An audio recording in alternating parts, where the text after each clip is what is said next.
പക്ഷെ എനിക്ക് വേണ്ടി ഇല്ലാത്ത സമയം ആളുണ്ടാക്കും. അതുകൊണ്ട് ഇന്ന് 12 മണി കഴിഞ്ഞ് 1 മണിയാവാൻ കുറച്ച് താമസിക്കും. കാരണം ഇല്ലാത്ത സമയം ഉണ്ടാക്കിയേക്കുവാ. എനിക്ക് വയ്യ. എവിടാണോ എന്തോ. ഓ നോട്ടി നോട്ടി നോട്ടി. 5 ലക്ഷം രൂപയുടെ സാരിയാ. നൂല് പോലും ഞാൻ കളയത്തില്ല. ആക്രിക്ക് വിൽക്കാൻ.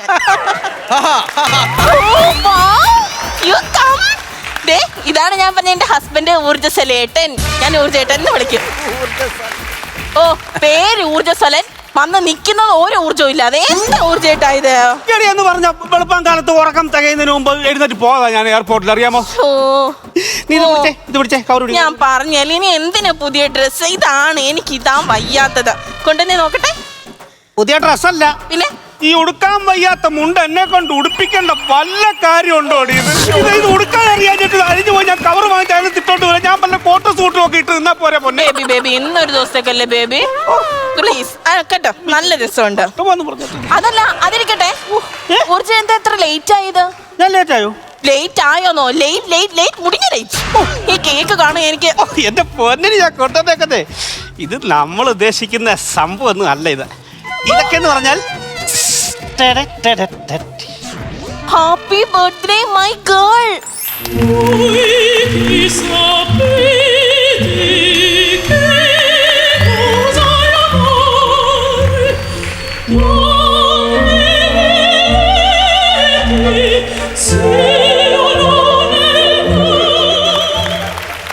നാരായണി വല്യമ്മ എന്താ പാട്ട് പാടി? നാരായണി വല്യമ്മല്ല, അവരല്ലേ ഇങ്ങനെ വിറപ്പിച്ച് പാടുന്നു. നാരായണി വല്യമ്മ പാട്ട് പാടിയതല്ല, ഞാനൊരു സന്തോഷത്തിന്. എങ്ങനെയുണ്ട് മോളെ കേക്ക്? എങ്ങനെയുണ്ട്? ഇത് എന്തോ ഈ അറക്കപ്പൊടിയൊക്കെ? അറക്കപ്പൊടിയോ? പിന്നെ എടീ ഇത് സ്വർണ്ണമാണ്, സ്വർണത്തിന്റെ തരികളാണ് ഞാൻ നിന്റെ കേക്കിന് പുറത്ത് വിതറിയേക്കുന്നേ. എങ്ങനെയുണ്ട് സാധനം? എങ്ങനെയുണ്ട്? സ്വർണ്ണമൊക്കെ തിന്നാൻ പറ്റുമോ? സ്വർണ്ണം തിന്നാൻ പറ്റുമോ? സ്വർണ്ണം തിന്നാൻ പറ്റുമോ? മുന്നേ മാല നെക്ലസ് ഒന്നും തിന്നല്ലേ, കുടലിലൊക്കെ കുരുങ്ങി കിടക്കും. ഞാൻ ഭയങ്കര എക്സൈറ്റഡ്. എങ്ങനെയുണ്ട് സാധനം? കിട്ടും marvellous, beautiful, awesome, sweet, fantastic,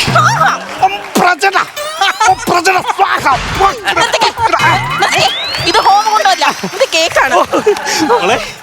ഇത് നിനക്ക് വേണ്ടി ഞാൻ പ്രത്യേകം പണി കഴിപ്പിച്ച കേക്കാണ്. ഇതിൽ എന്തൊക്കെ അടങ്ങിയിട്ടുണ്ടെന്ന് അറിയാമോ? എന്തെല്ലാം അടങ്ങിയിട്ടുണ്ട്? സ്വിറ്റ്സർലൻഡിലെ സ്ട്രോബെറി, ജർമ്മനിയിലെ മൾബറി, കാനഡയിലെ കാഡ്ബറി, അങ്ങനെ പലതും അടങ്ങിയിട്ടുണ്ട്. ഞാൻ ഇതെന്താ? അത് ചെറുപ്പത്തിൽ വന്ന ചൊറി.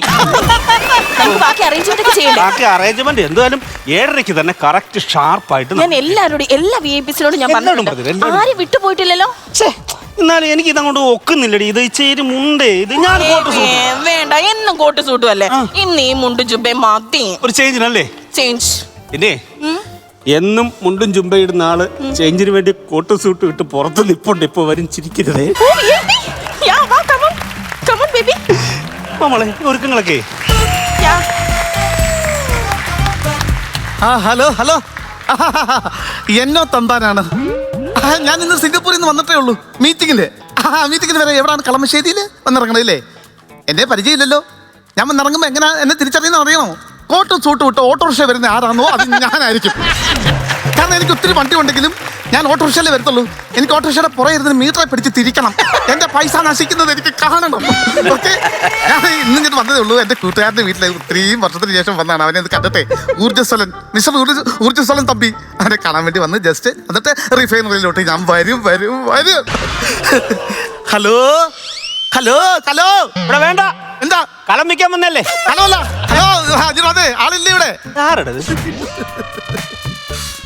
ആരുടെ കാലം കൂടെ കൊണ്ട് വെച്ചേക്കുന്നു ഇവിടെ? എടാ എന്നോ തമ്പി, ഓണത്തിന് ഉറിയടിക്കാൻ പോകുന്ന കണ്ണ് കാണാതെ ഇങ്ങോട്ട് പാടാ. കണ്ണാടി ഒന്ന് എടുക്കടാ, നിന്റെ മുഖം ഞാൻ നല്ലോണം കാണട്ടെ. എത്ര നാളാണ്? ഇതിനെന്തൊക്കെയുണ്ട് വിശേഷങ്ങളൊക്കെ? വിശേഷങ്ങൾ എന്ന് പറഞ്ഞാൽ എത്ര നാളായിട്ട് കണ്ടിട്ട്. What A pleasant surprise. മനസ്സിലായില്ലേ? അതിന്റെ ചിരി കണ്ടപ്പോ എനിക്ക് മനസ്സിലായി. എനിക്കന്ന് കൊച്ചിൻ റിഫൈനറിയിൽ ഒരു മീറ്റിംഗ് ഉണ്ടായിരുന്നു. അത് മീറ്റിംഗിന് വേണ്ടി വന്നാണ്. 2 സായിപ്പന്മാരും ഉണ്ട്. പിന്നെ ഇന്ന് രാവിലെയാണ് സിംഗപ്പൂരിൽ നിന്ന് വന്ന് ഇറങ്ങിയത്. റിഫൈനറിയുടെ പരിപാടി എന്താ പരിപാടി? റിഫൈനറി, കൊച്ചിൻ റിഫൈനറിയിൽ വെറുതെ പുകയ്ക്കത്ര തീ വെറുതെ പോവില്ലയോ? അപ്പൊ നമുക്ക് അതിനകത്ത് ഇന്നൊരു പദ്ധതി ഉണ്ടാക്കാൻ വേണ്ടി. എന്ത് പദ്ധതി? അതിനകത്ത് ഈ ചിക്കൻ ചുട്ട എങ്ങനെ ആൾക്കാർക്ക് വിതരണം ചെയ്യാന്നുള്ള രീതിയിലാണ് മീറ്റിംഗ്. ആ തീരമ്പി തന്നെ ആ പോയുടെ കുടലിറമ്പി വെച്ചിട്ട് സായിപ്പ് ഞങ്ങളെല്ലാവരും മീറ്റിംഗ് ചെയ്യും. തൊലിക്കട്ടെയാണ്, ഇവരൊന്നും പൊള്ളത്തില്ല. അങ്ങനെ ഒരു പദ്ധതിക്ക് വേണ്ടിയാണ് ഞാൻ വന്നത്. ഈ പോയ്ക്കകത്തൊക്കെ വെച്ച് കരിച്ചുണ്ടാക്കി കൊടുത്ത ഈ നാട്ടുകാർ തിന്നുപോയത്. എന്താണ്ടാക്കി കൊടുത്താലും മലയാളികൾ തിന്നോളും. ആ അത് ശരിയാ. പിന്നെ നിനക്ക് എന്താ ഇപ്പൊ business? That is none of your business. എങ്ങനെയുണ്ട്, പിടിച്ചു കയറുന്നുണ്ടോ? എന്തോ ഇപ്പൊ പറഞ്ഞ ബിസിനസ് എടാ നീ അത് അറിയേണ്ട കാര്യമില്ലെന്നാ പറഞ്ഞു. ആണോ? ആ. അയ്യോ, ഇപ്പൊ 2 കോടി രൂപ ഇൻവെസ്റ്റ് ചെയ്തേ അതിനകത്ത് ഞാൻ. ആരെയ്താ? ഞാൻ ദൂരെ നിന്ന് കണ്ടപ്പോ വിചാരിച്ചു കക്കുഞ്ഞാന്ന്. സോറി മോളെ.